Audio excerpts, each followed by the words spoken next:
This is the Mooncast.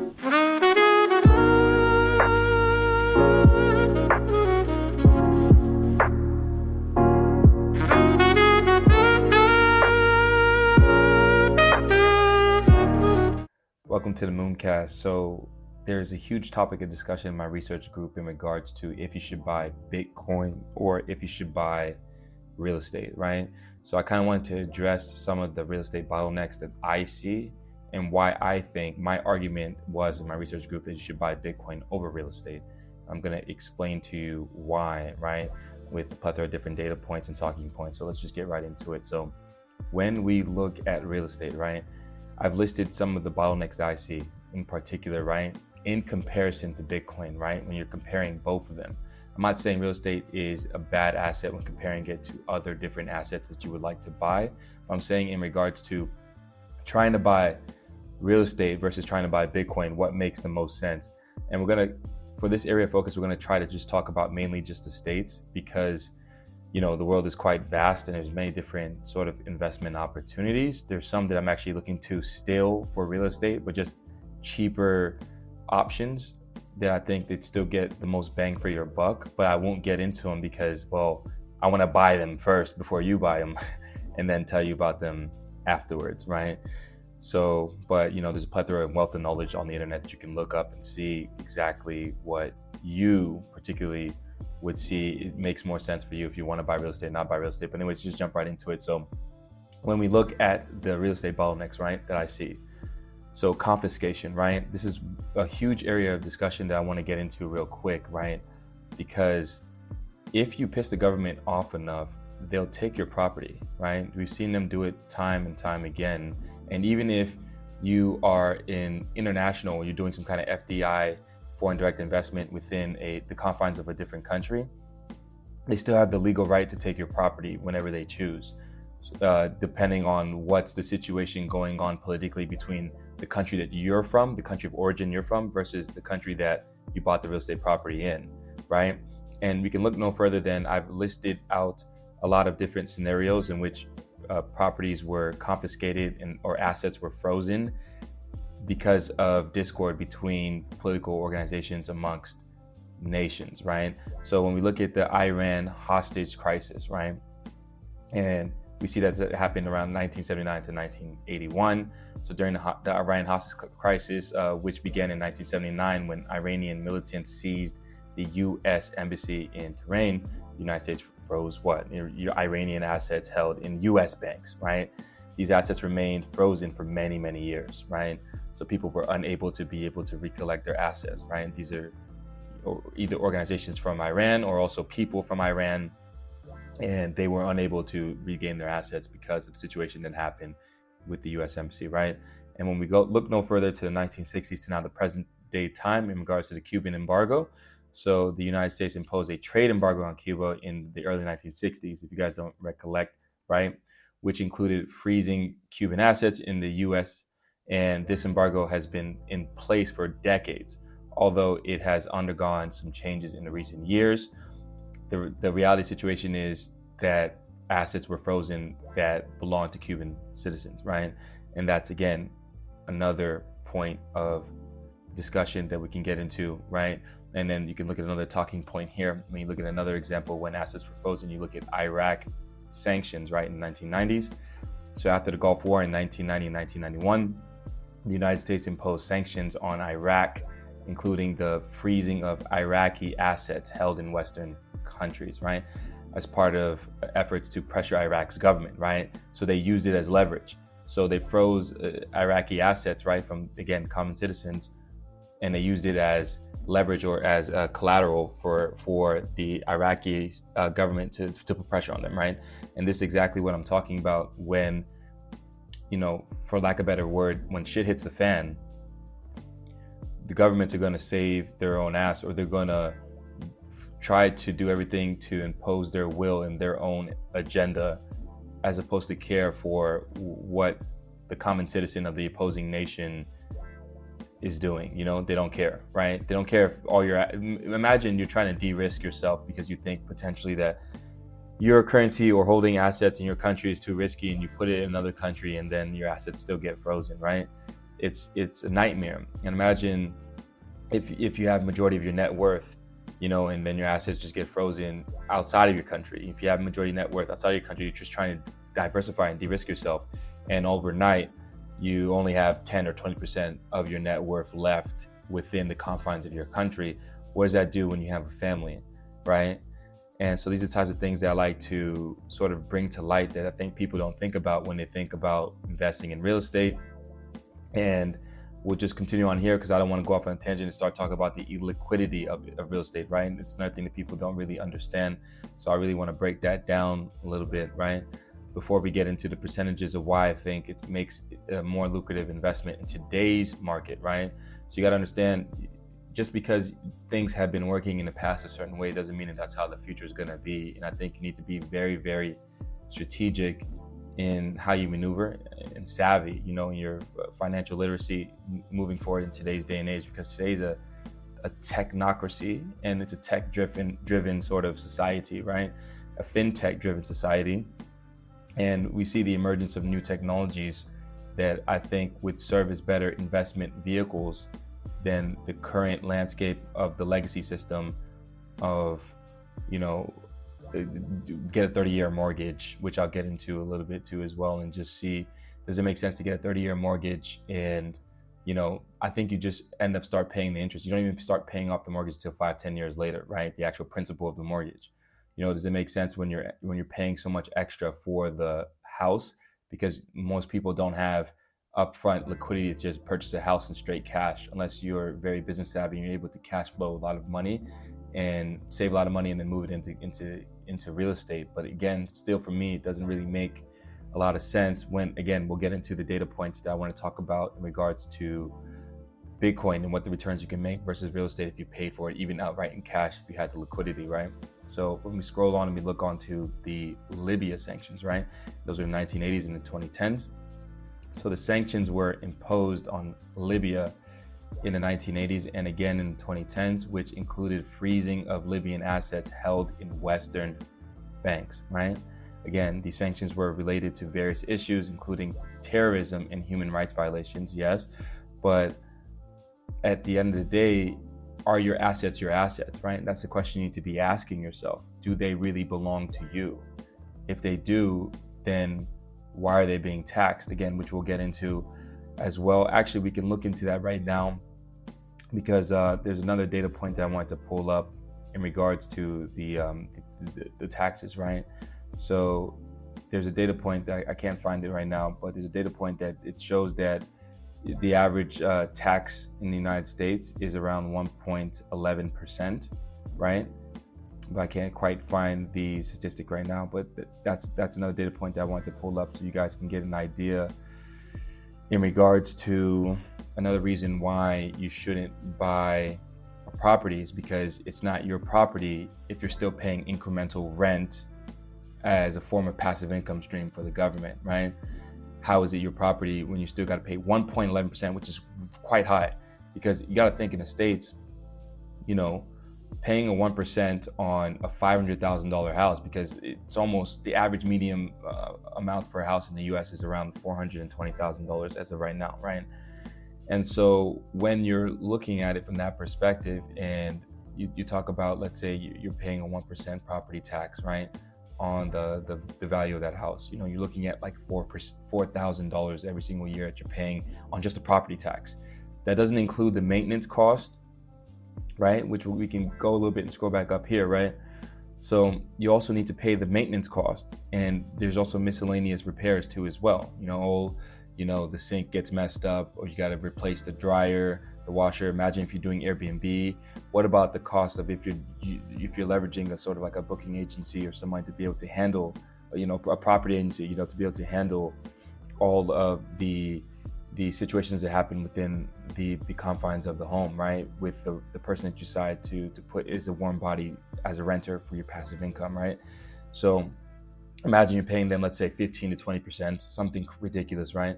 It's usually around 15%. So you're paying them 15%, then you're paying another extra percent for the property then obviously you need to charge them higher than the mortgage that you're paying, because I'm assuming that you don't have, $500,000 of liquidity to be able to dump into the property, right? So you have to get the loan from the bank. Then also you have to put a down payment, let's say 20% on, let's say on this particular example, $500,000. You're then looking at $100,000 that you've now spent of your own money, right, for the down payment, and you have $400,000 that you'll pay over the course of time for principal. That doesn't include the interest, right? And depending on the interest rates currently at that particular point in time in which you buy, it might not be favorable.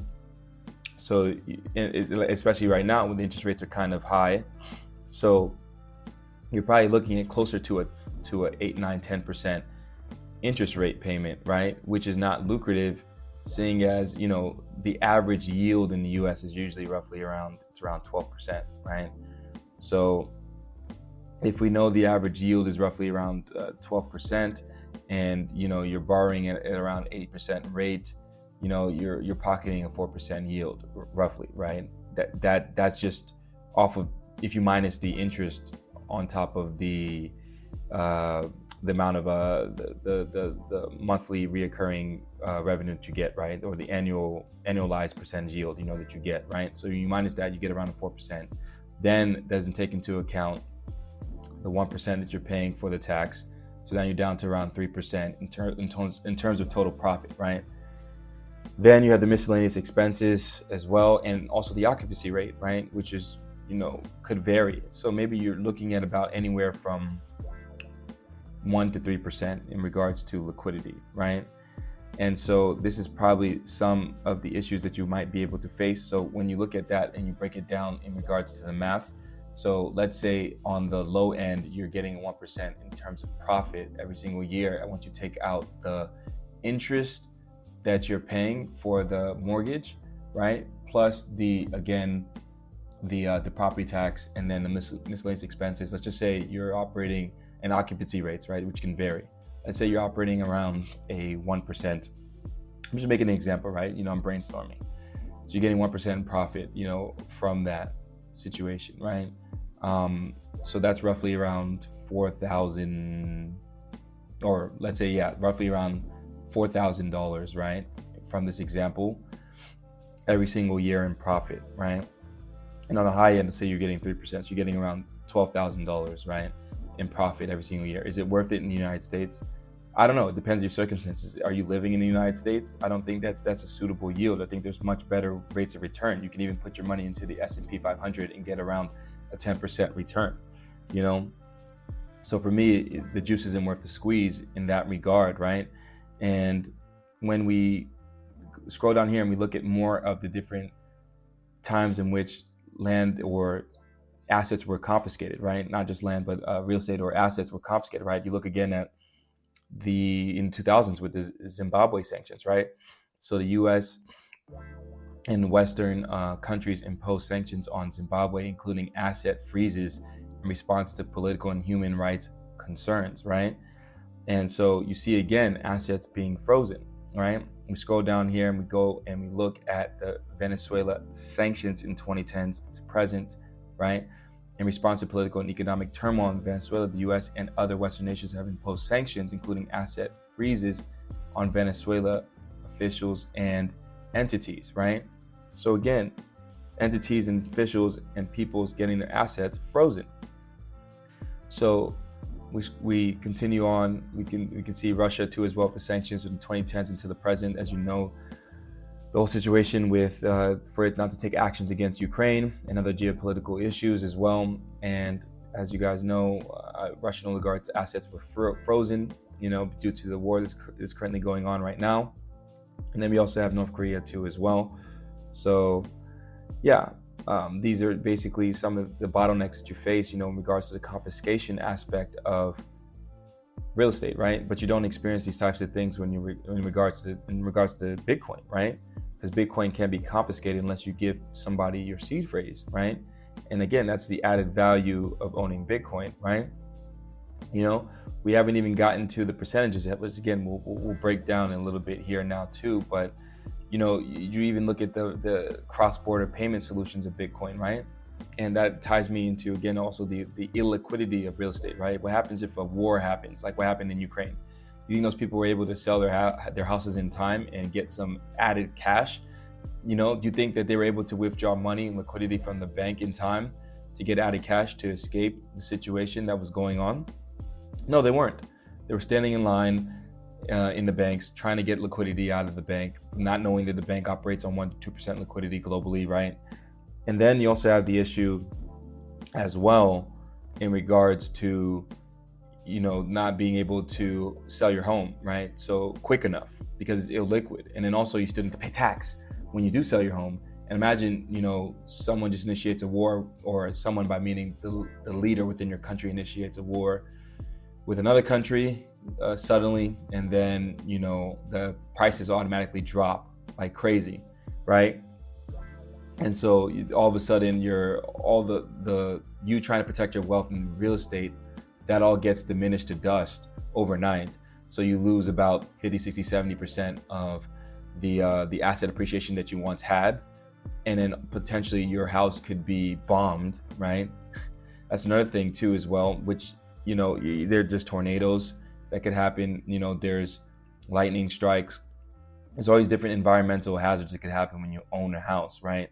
And of course, you can sort of subsidize that a little bit with insurance, which again is another cost, which I didn't really even mention in that example that I made in regards to the 8% to 12% difference in regards to cash flow and annual percentage yield that you usually get for your real estate property when you do have a warm body there. That's warm body cash flowing for you. So again, that's another thing that people don't really consider, is the potential for tsunami or tornado or any kind of environmental situation that could occur at any point in time and could damage your property and also the value of your property. You look at people who have properties on the seaside, with the rising sea levels. What happens if the sea levels rise too much and their property is right by the beach, and now their property is underwater like it's Venice, right? So then again, they lose the opportunity to, sell quickly. Again, which you can do with Bitcoin because it's such a liquid asset. You can just sell quickly whenever you don't want it anymore. You want to exchange it into fiat or whatever that you want to do. I still haven't gotten into the data points yet in regards to the numbers, but like I said, this is just the theoretical approach for now. But we will get into, again, the data points that I want to talk about and touch up on. But yeah, so you look at the utilities that you have to pay; those will increase over the course of time, maybe decrease depending on how you play it. In regards to solar energy, you can sort of maybe become more autonomous, with the electricity. Then you still got water, right? And yeah, gas, right? So you still have those things to take into consideration too as well when, thinking about real estate and how that would affect you or affect the person that's living there, if they would be able to afford that as the rates of inflation continue to happen, right? And then also there's the higher barrier to entry, right? Not everybody has even 10% that they can put down on a $200,000 house, right? That's just on the low end when you're talking about the US, right? And most places in the world, actually, real estate is quite high. Actually, there's somebody I was speaking to because he's from India, and he was telling me about the main cities in India. The real estate properties are through the roof, anywhere from 400,000 and above USD, right? So it's literally almost everywhere around the world. I'm here in Bulgaria now, and I see prices rising. I think in the next few years, you might not be able to catch any properties under 100K in USD, right? Valuation. So properties are rising everywhere fast. Also as well in Africa, which is, people think it's super underdeveloped, but there's a lot of infrastructural development happening in Africa and people aren't paying attention too much to that, right? So because of that, the price is also increasing there too as well. There's a lot of Westerners are also outsourcing and, doing the currency arbitrage from one nation to another to be able to take advantage of the strength within the currency to buy real estate at a cheaper price in places like in Africa and in South America, in Southeast Asia, and so on, right? So I kind of covered pretty much all of the different talking points. Also, like I said, with Bitcoin too as well, I didn't talk about this, but the no geographic restrictions, right? with Bitcoin. So, Bitcoin, you can buy it anywhere. You can get it anywhere. You can get it anytime, and you only need as much as $1 to be able to acquire it. And there's very little barrier to entry to acquire it. Now I want to get a little bit into the data points, right? So when we look at, it says, according to the National Council of Real Estate Investment Fiduciaries, right?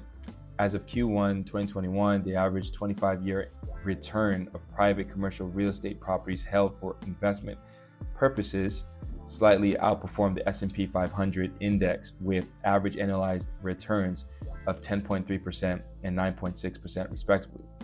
Residential and diversified real estate investments also average returns of 10.3%. So let's just say 10%, right? So that's your average annualized returns, right? Again, that doesn't include the expenses, right? People forget about all the expenses and also the debt that you need to pay off, right? So why not just dump that money into the S&P 500 and not have to worry about tenants, not have to worry about maintenance, and still get that yield, right? It doesn't really make sense to me. You can basically get the same yield from the S&P 500. If you don't want to buy Bitcoin, you can literally just dump, your $500,000 into the S&P 500, and in my opinion, you'd be way better off. If that money is in cash, if that money is borrowed, obviously you're not going to be able to, unless you're a major company that's showing proven cash flow, you won't be able to borrow that large amount of liquidity in regards to $500,000 in liquidity, unless you have a proven net worth or proven cash flow that you can show as and collateralize to the bank, right? But my point is, it doesn't really make sense logically speaking. If you're going to get the same return, but you're going to get the asset liquid, why not just invest in S&P 500, right? And when we look at so let's look at the average return for the last 5 years, or the market return, right? So according to the S&P annual returns from 2018 to mid 2023, the S&P 500 average return for the last 5 years was 11.33%, or 7.28% when adjusted for inflation, right? That's above the average stock market return of 10%, right? So it's possible this figure may have been even higher if the stock's performance overall had not been marked by the pandemic-related volatility early in 2020, right? And a bear market and high inflation in 2022, right? Potentially, right? But when we look at the average market return, it sounds good, right? 11% or 10%, whatever, around these ranges sounds pretty good. So when you look again, the average market return for the last 10 years, so this is talking about the range of 2013 to mid 2023, you're looking at around a rate of return of around, on average, 12.39%, or when you adjust it to the rate of inflation, around 9.48%, which also is higher than the annual average return of 10%, right? The stock market had its ups and downs over the decade, but only years that experienced losses were 2015, 2018, 2022, with losses of 0.73%, 6.24%, and 19.44%, right? And this article, again, is from SoFi, which is a brokerage account, which it looks like they're also turning into a little bit of a high yield savings account, because they do offer around 4%. If you guys are interested in that, I will leave a link in this particular presentation so you guys can go and check that out, right? But anyways, moving on. So when we look at the average return for the past 20 years, we're talking about 2003 to 2023, right? You're looking at around a 9.7% return, or around 7.03% return, right? And when you look at the last 30 years, you're looking at around a 9.90% return over the last 30 years, and 7.25% when adjusted for the rate of inflation, right? Now, just stay with me, right? I'm going to tie all these data points together, but this is basically one of the data points I wanted to pull from. So another one I wanted to pull from so you guys can see is the Bitcoin returns by year, right? So you can take a look at this and see, right, yourselves, the differences in how much, the Bitcoin returns are, right? So when we look in 2010, Bitcoin gave around an average of 3,000 or 30,203%, right? Then 2011, 1,467%. 2012, 187%. 2013, 5,870%. 2014, negative 61%. 2015, 35%. 2016, 124%. 2017, 1,338%. 2018, negative 73%. 2019, 94%. 2020, 302%. 2021, 60%.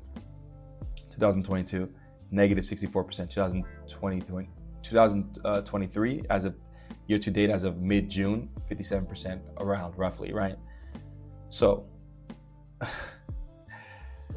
my thing is, why would you go ahead and you would buy, okay, so the investment strategy that people have, right, is so that they can buy real estate. But my thing is, if you buy Bitcoin, you're guaranteed minimum 100% return on average within a 3 to 4 year time slot, right? You just have to buy and hold, and when the price drops, just dollar cost average and average down, so that you have a lower cost basis, so that you get a higher exponential rate of return, right? And so what I don't understand with people is why you would buy real estate when yes, people say Bitcoin doesn't cash flow, but does it really need to when it's giving you 100% or plus rate of return damn near every 3 to 4 years in regards to the mean, right? The mean between those 3 to 4 years on average would be 100% plus. Why would you buy real estate? Because even with the cash flow plus the asset appreciation, it still wouldn't be able to keep up with Bitcoin, right? And Bitcoin is the best performing asset in human history, right? In the shortest duration of time. So why would you? I don't understand why you would buy real estate. It doesn't really make any sense to me personally, but that's just the numbers, right? And this again feeds into my argument of why I think it makes more sense to buy Bitcoin, also because of all the data points I already tied, in regards to, we can go back and scroll a little bit and look at that too, as well as confiscation, the maintenance, the taxes, insurance, the occupancy rates that you need to worry about, the utilities that, will fluctuate in terms of price, the higher barrier to entry that you have to, be able to gather more cash flow to be able to invest, then the lower ROR, the rate of return. And it can be time costly depending on if you hire a management agency or you don't, right? It's illiquid and no geographic restrictions, right? So again, I really don't see the point in buying, real estate as opposed to Bitcoin. Some people might call me crazy for this, but when you look at it logically from an analytical standpoint, it doesn't really make sense to buy, real estate, right?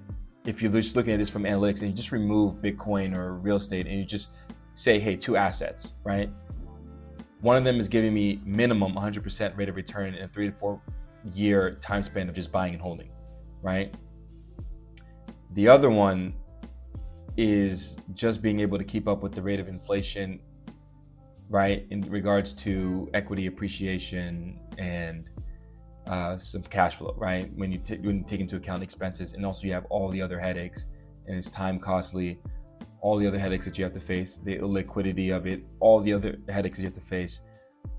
If you just had 2 assets, on a chart, and then, you presented it to people, which one do you think people would choose? Well, they would choose the one with the higher rate of return, right?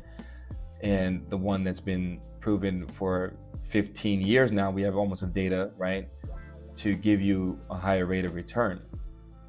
And so it's not like this is like something that's new. When people say it's high risk, right? When you talk about volatility, which brings me to my point about volatility, right? So we can see if we go to Amazon, right? Let's just take a look at Amazon. So when we look at Amazon, you see here back in '99, it shot up to around $4, right? Over almost $5, like $4.5, right? And then you see here in 2000, it crashed to sub 20 cent level, right? So it crashed like 99%, like it crashed pretty crazy, right? The crash was damn near 99% of a crash when you look at it, right? And do you think people who would wish that they would have bought Amazon when it was in this range, in this 3 cent, 30 cent, 40 cent, 20 cent range? You think people would have, the regret they didn't buy Amazon around that time frame? And look at what it did, over the coming years, right? And so was Amazon volatile? Yes. All assets are volatile, and Amazon actually, statistically speaking, is more volatile than Bitcoin. Actually, when you really break it down, the volatility, it's actually more volatile than Bitcoin is, right? And you see it has its ups and downs and ups and downs and ups and downs and ups and downs, right? When you're looking at the charts, for those who aren't looking and just listening, so the chart's just going up and down in an exponential growth pattern, right?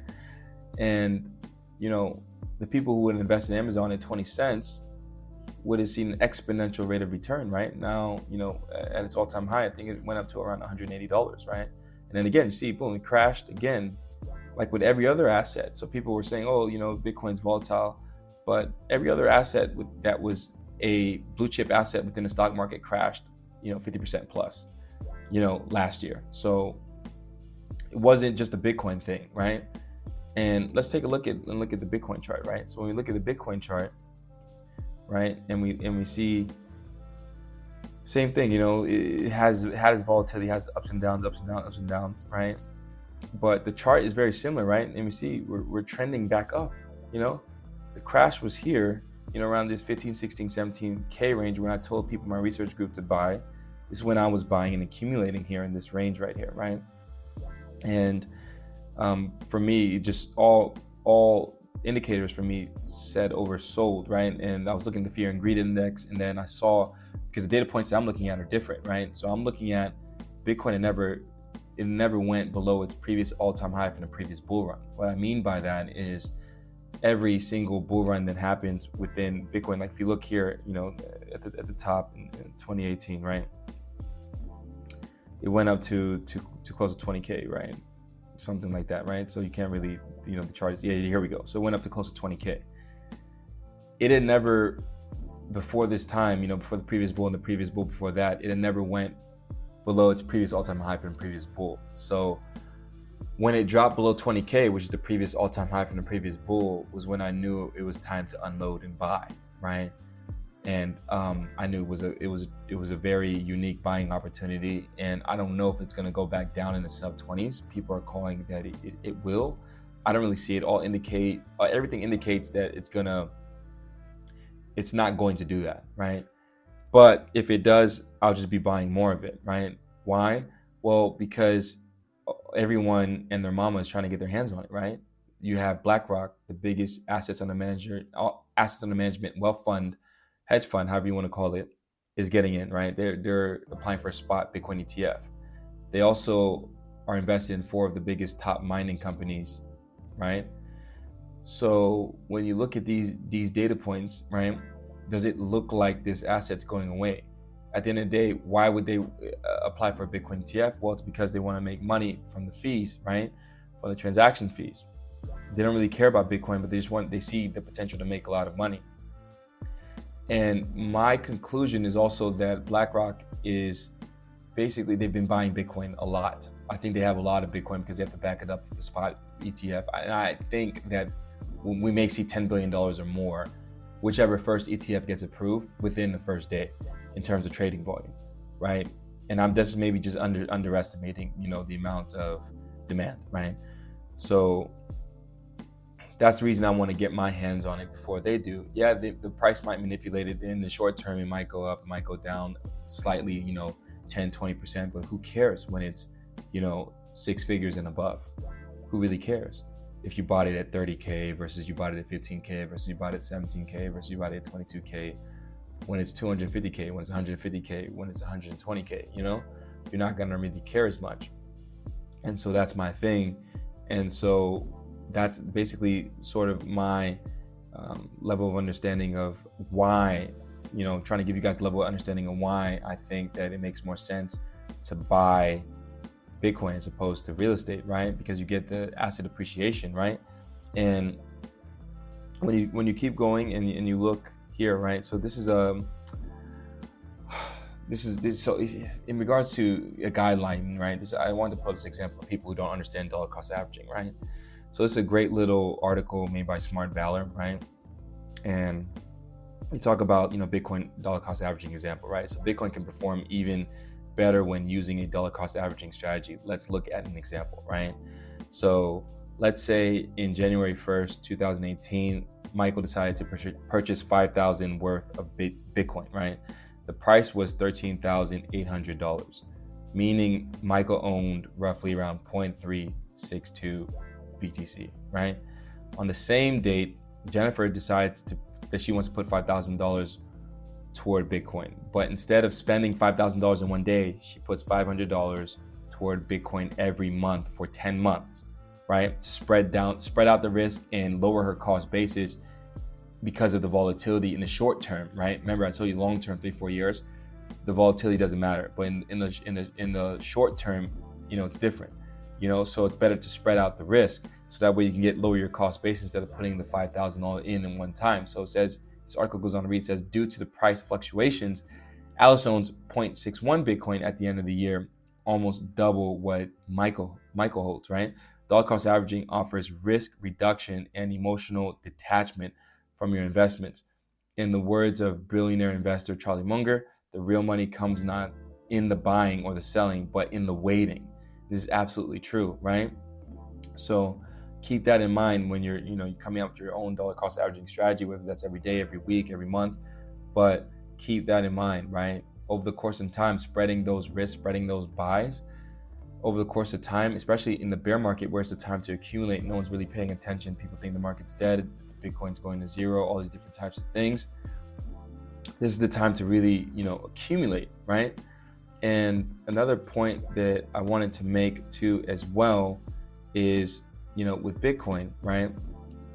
When you look at it, when it does appreciate in value again, which it will during the next bull run, when they have to start printing money again, because otherwise these businesses are going to get squeezed, the banks are going to get squeezed to the point where, more and more people are going to get fired and more banks are going to be insolvent. And this is very, very bad, for the economy. And even if the banks go insolvent, they have to print anyways to make up the difference. So the banks can't go insolvent and people can't continue to lose their jobs because businesses can't borrow cheap debt. So eventually they have to reverse course and start printing again. And what I mean by that is lowering the interest rates closer to 0 than closer to 10, right? Because the lower the interest rates, the cheaper the debt, the more people can make a profit off of the interest rate to profit margins, right? So when we look at all, the landscape of all that, right, and we see projected, in my opinion, this is why I told my research group, I think we're going to see around a 5x, right? 5 to 7x is what I'm seeing, right? Let's say on the high end, we get to around $150,000 Bitcoin, right? So let me try to make a simple example. So let's say it's $200,000, right? Let's just make this example simple. And let's say you perfectly sell at the top, which is impossible. But for this example, let's say, Bitcoin passes 200,000, but you somehow sell around 200,000, because you only have one Bitcoin. And you sell your Bitcoin, right? Or what you could do is, you could sell your Bitcoin, right? Now, what are you going to do? You've sold your Bitcoin. Are you going to put it back into fiat? What is your plan, right? And what's your plan before selling? Because you should want to be selling in a tax favorable location anyways, right? Because you still need to pay your taxes. So it's more suitable to sell in a location where your taxes are either 0 or close to 0. I'm currently in Bulgaria where the tax rate for corporate is 10%, which is how my company trades. And so also there's also more favorable locations like Dubai where it's 0%, El Salvador where it's 0%. And because Bitcoin's legal tender there, so it's actually a currency. So you might be looking for different cash out strategies that's more suitable and conducive to you. But one thing that I think is going to be very interesting as well that makes Bitcoin or crypto in general, let's remove it a little bit from Bitcoin and talk about crypto in general, because you could sell your Bitcoin and, you could put it into another cryptocurrency. And then, when the prices go back down, let's say they retrace, 50, 60, 70%, because, these things run in cycles, obviously, right? So say you don't quite catch the bottom, but anyways, you deploy your capital and you're down another 10%. Doesn't matter, because let's say you have still, $180,000, $170,000 left in the $200,000 because you didn't perfectly time the bottom, right, of that cryptocurrency asset. Well, you can not, if you don't want to hold Bitcoin in the meantime, what you could do is you could stake, right? So what you could do is, first here is stakingrewards.com, right? So what you could do is you could, for instance, you could stake Ethereum at a 4.3% rate or 4.13% rate, right? You could stake Solana at a 7% rate. There's Aptos here. Cardano staking rewards aren't that great, but you could still, you could stake there. You could stake, in any of these top crypto, you see AVAX is 7.41%. You see Cosmos at 20% rate, right? So you could stake your crypto at any of these networks, right, and earn staking rewards and still self-custody that, because you're doing it on chain, right? And it's important to do it on chain because you're helping to support the network, right? As you can see here, you can look at the staking ratio, right? So 62% is still okay, but it could be better. But you kind of want that up more towards 70% because it could be, it's nefarious for network attacks, right? So network attacks can happen where someone can buy up, over 51% of the stake. And that's why it's important that over, a better percentage of 70% of the current circulating supply is staked, right? So that it's more impenetrable from network attacks. You see here Solana 70%, you see Aptos 85%, and BNB chain, they're centralized anyway, so it doesn't really matter. But when something's, over 50% staked is where you want to be for the average, but really excellent in regards to a network, where you can see the network safety and security element is you want it 70% staked or more.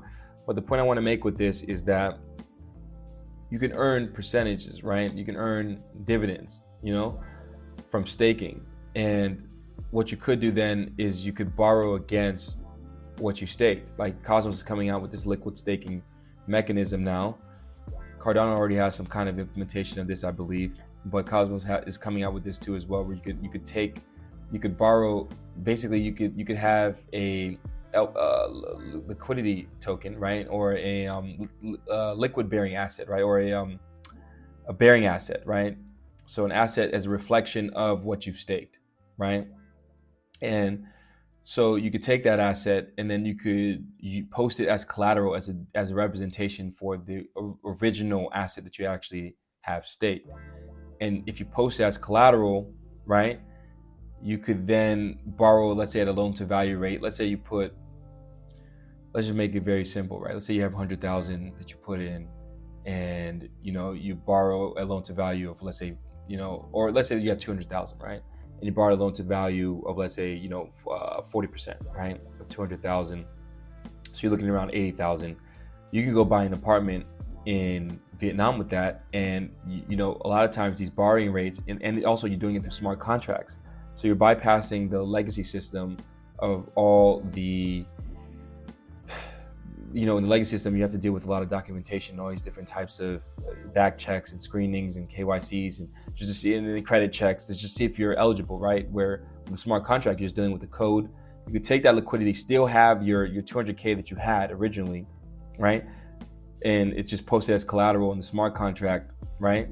But now you've taken 80K from that at a safe loan to value because you've bought back in during the bear market, right? And you can go buy your real estate property, right? And this is a type of strategy that I'm looking to potentially utilize, right? When these protocols get a little bit more developed. If you look and you can see, stuff like Spark Protocol, right? Where, they have a lot of different options, right? Where, if you're going to get, your profit margin is going to be, around 1 to 3%, like I've already said from the beginning of the pod, right? If that's going to be somewhere within the confines of your profit margin, right? You're better off just depositing, $500,000 into DAI protocol, or into Spark protocol and get 5% APY on your DAI, right? And you can even borrow against it, your DAI at a 5% rate too as well.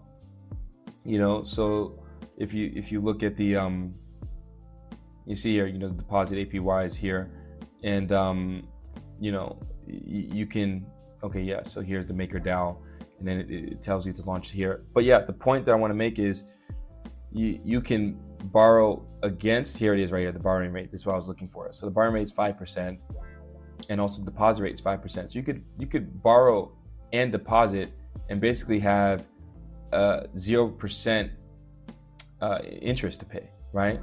Because when you say, for instance, you split the 500K, 250K you deposit to earn 5%, and the other 250K you take 250K collateral for, or you do some kind of situation like that, right? The point is, well, let's say you take 500K and you do a loan to value of, let's say, 250K, and you have a 5% borrowing rate, you could also deposit more capital here too as well to make up the difference. The point I'm trying to make, to get a 0% interest, right? So this is the type of things that DeFi protocols give you the opportunity to make happen, right, for you. And obviously DeFi market is small, so when we look at the DeFi llama, the total value locked is not so high. If you just look at a little bit of the overview real quick, and so you see it's only 37 billion, around 37 to 40 billion fluctuation, but at the all-time high, it was moving up more than 200 billion. And I think in the next 5 to 10 years, this market is going to be quite huge because of what problem it's solving. Well, the fact that not everyone has access to cheaper financial instruments, right? In Argentina, they raised the interest rates to 119%.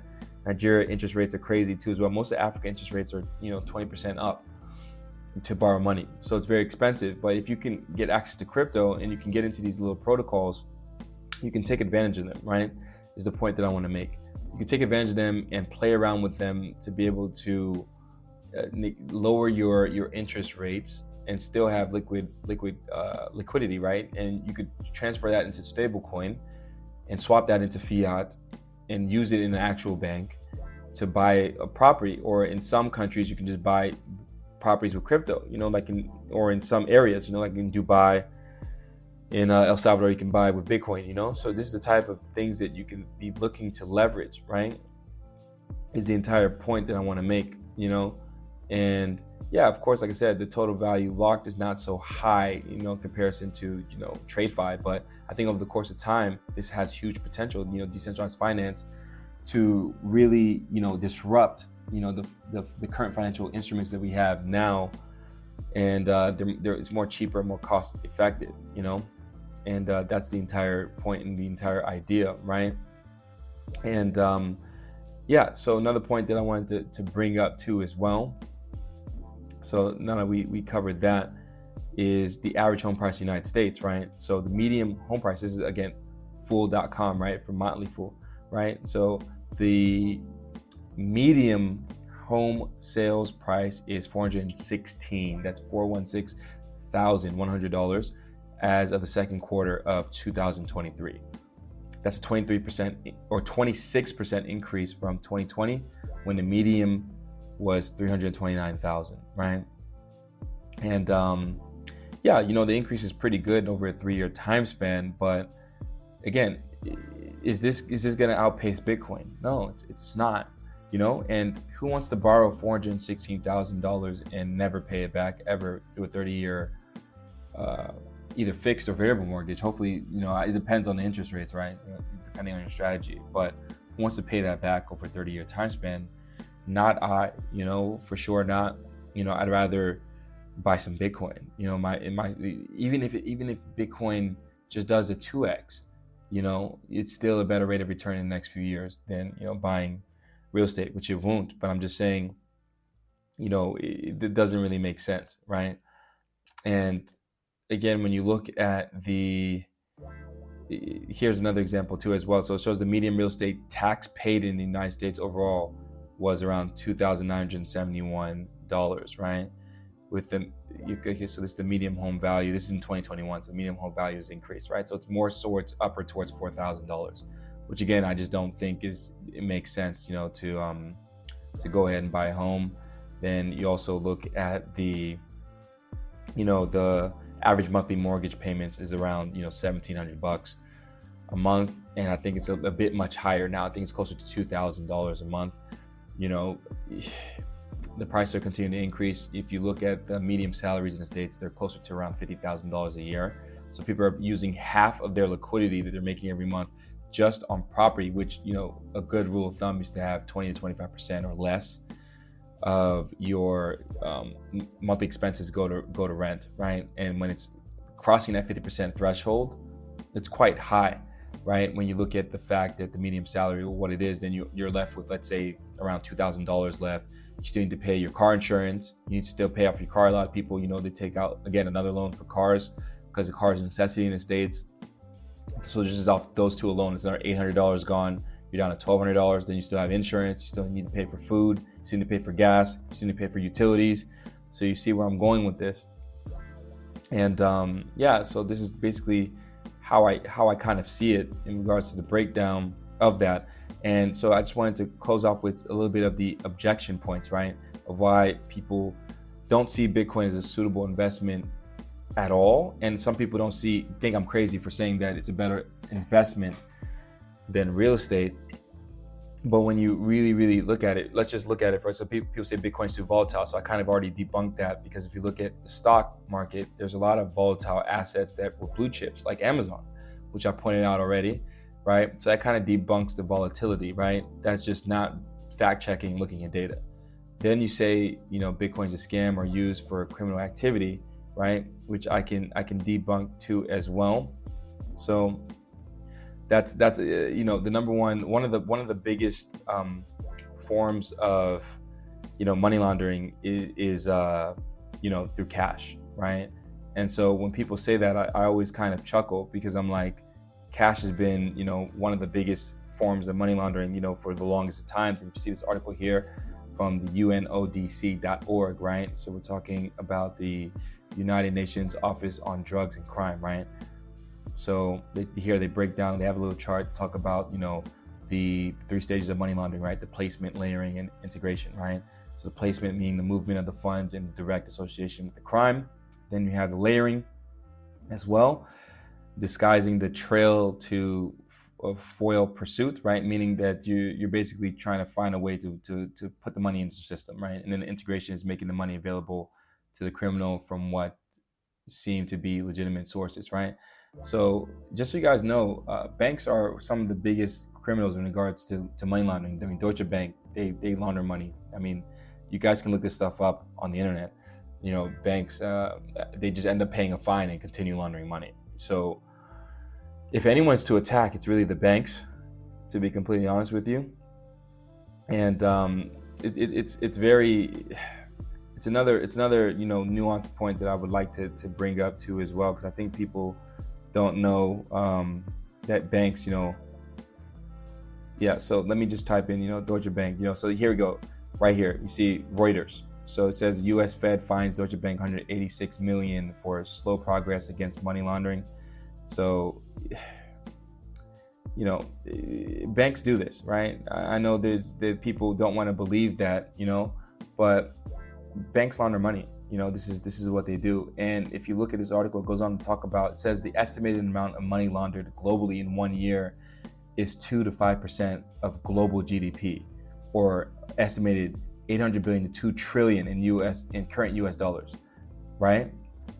So it's a large amount of percentage of the global GDP that is being laundered through these banks, right? That people trust, right? And so when you say that Bitcoin is used for criminal activity, I don't think so. I think Bitcoin is used to help people who live in a Western nation and want to send money to their grandma in Iran, which is sanctioned right now by the US, right? I think that's one of the main reasons why people use Bitcoin. I think people use Bitcoin because they want to own something in which it can't be confiscated by the government at any point in time, right? I think people use Bitcoin because they're tired of being in a system that robs them through different forms of taxation, through banking fees and federal tax and state tax and local tax and this tax and that tax, and then the hidden tax of inflation on top. And I think they'd rather save their money in Bitcoin, which has traded against the dollar at over a 2 millionths of percent since its inception, right? So it's appreciating in value against the dollar while the dollar is depreciating against Bitcoin, right? So I think this is the reasons people buy Bitcoin, right? And another objection people make is no federal insurance, right? And your insurance, if you're really someone who's responsible, should be you keeping your seed phrases safe in multiple locations where no one else can take them but you. And that's the entire point. It's not for everyone. Maybe some people don't want that. There's also multi-sig options that are coming out too as well. But for me personally, I don't want multi-sig. I'd rather just hoard my seed phrases myself and store them in safe locations, and that'll be that.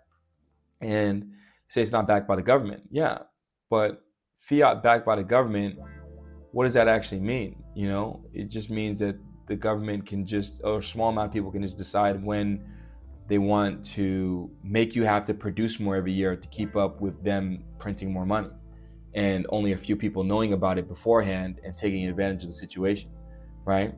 If that's the type of currency that you want, then by all means, then go ahead and, vote for, whoever is going to be able to adopt the CBDC in your country, because that's what you want. You want to be in a financial dystopia. But if you want something more fair, inclusive, it makes a lot more sense for, the transfer of value in the global state. And, if you want a unit of account, it makes more sense.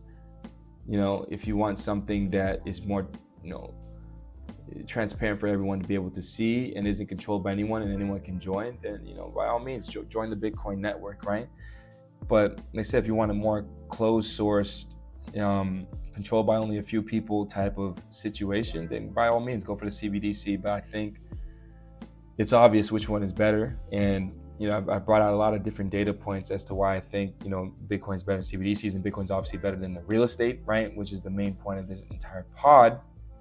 And I hope that you guys were able to get something out of this and get a whole bunch of value, man. And stay tuned for the next one, and peace.